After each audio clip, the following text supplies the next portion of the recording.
Uncle आप आए थे यहाँ पे किस चीज़ की दिक्कत हुआ तो आए थे हॉस्पिटल में?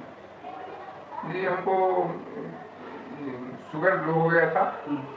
और बीपी लो हो गया था, जिसके कारण हमको चमकी का जो आपका चमकी टाइप हिस्ट्री का, है वो कितना दिन से चमकी टाइप का हिस्ट्री हमको लगभग 20 साल से है। 20 साल से दवाई खाते हैं उसके? दवाई शुरू में हमको 5 साल 7 साल पर आता था। हाँ। उसके बाद हम उसको अनदेखी किए, हाँ। हमेशा अवॉइड किए। उसके बाद 5 साल 7 साल से घट के वो 5 साल पर आ गया, 5 साल से घट के 3 साल पर आ गया, 3 साल से जब वो धीरे धीरे करके 6 महीना पर आ गया तो हम एक बार दिखाए, एकाध हमको इस बीच में शुगर लो हो गया और एक दिन में 2 दिन का झटका आ गया। और 2 दिन का झटका आ गया तो वहां से हम चले बिरोल से। हमारे भाई तीसरे भाई हैं संजय सिंह, पप्पू सिंह, वो बोले हमको कि आप जाके वहाँ एडमिट हो जाइए। यहाँ आके हम एडमिट हो गए।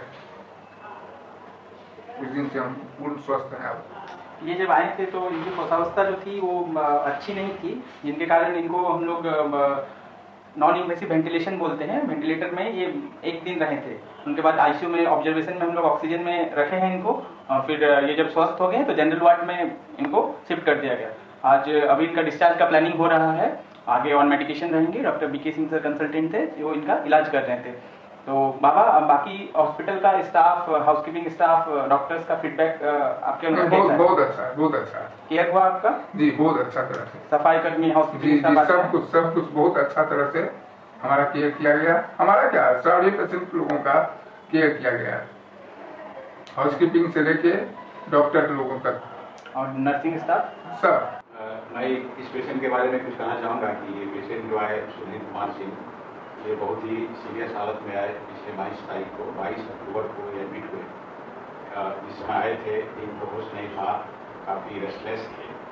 तो पेपर से देखने से पता चला कि इनको कहीं पहले से ट्रीटमेंट हो रहा था, जिसमें इनको डायबिटीज भी है, किडनी की भी बीमारी है और खासकर कुछ ब्रेन का इन्वॉल्वमेंट था, जिसकी वजह से इनको न्यूरोलॉजिस्ट का भी ट्रीटमेंट चल रहा था। शुरू में ये पता लगाना थोड़ा मुश्किल हो रहा था कि साहब इनको एक्चुअली हुआ क्या।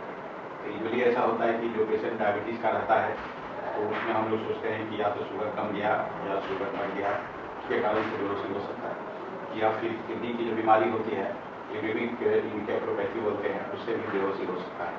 फिर उसके बाद रहता है कि अगर किसी पेशेंट को ब्लड प्रेशर है तो उसमें अगर ब्रेन हेमरेज हो गया छोटा सा भी तो पेशेंट बेहोश हो सकता है। तो इनको भर्ती करने के बाद इनको वेंटिलेटर पे रखा गया, आईसीयू में रखा गया। और मुझे बहुत खुशी है कि इनको बहुत जल्दी सारा चीज़ रिकवर कर गए। जो बेहोश थे पूरा होश आ गया, जो बोल नहीं पा रहे थे ये बोलने लगे। इनके जो गार्जियन थे, जो एक लेडी हैं, उन्होंने बताया कि साहब इनको पहले से दवा भी चल रही थी। वो सब जब दवा मैंने देखा तो देखा कि इनको डायबिटीज का दवा और किडनी वाली दवा जो CKD की दवा ये चल रही है। ये जो CKD है जिसको क्रोनिक किडनी डिजीज बोलते हैं, ये डायबिटीज़ के कारण इनका हुआ और ये अब बहुत ही एडवांस स्टेज में पहुंच गया। एडवांस स्टेज बोलते हैं कि जब EGFR घट करके ये 30 के नीचे आ जाता है तो अब ऐसे पेशेंट को यूजुअली डायलिसिस में ही रखना पड़ता है। अभी हम लोगों ने इनका कंजर्वेटिव ट्रीटमेंट किया है, दवा से काम चलाओ तो हो गया है, लेकिन क्रिएटिनिन आयोडिया पूरा घटा नहीं है।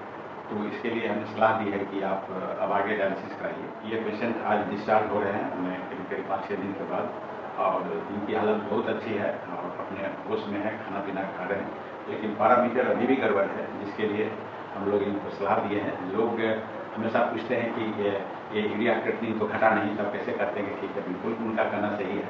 सिम्टोमेटिक पेशेंट ठीक हो गए हैं दवा से, लेकिन जो यूरिया क्रिएटिनिन जो बढ़ा हुआ है जिसकी क्रोनिक किडनी डिजीज, उसका इलाज तो डायलिसिस ही है।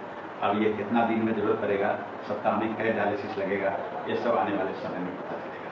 तो एक ये अस्पताल की एक उपलब्धि है कि ऐसे सीरियस पेशेंट का ट्रीटमेंट करते हैं और पेशेंट ठीक होकर जा रहा है, जिससे हम लोग को भी आंतरिक खुशी मिलती है।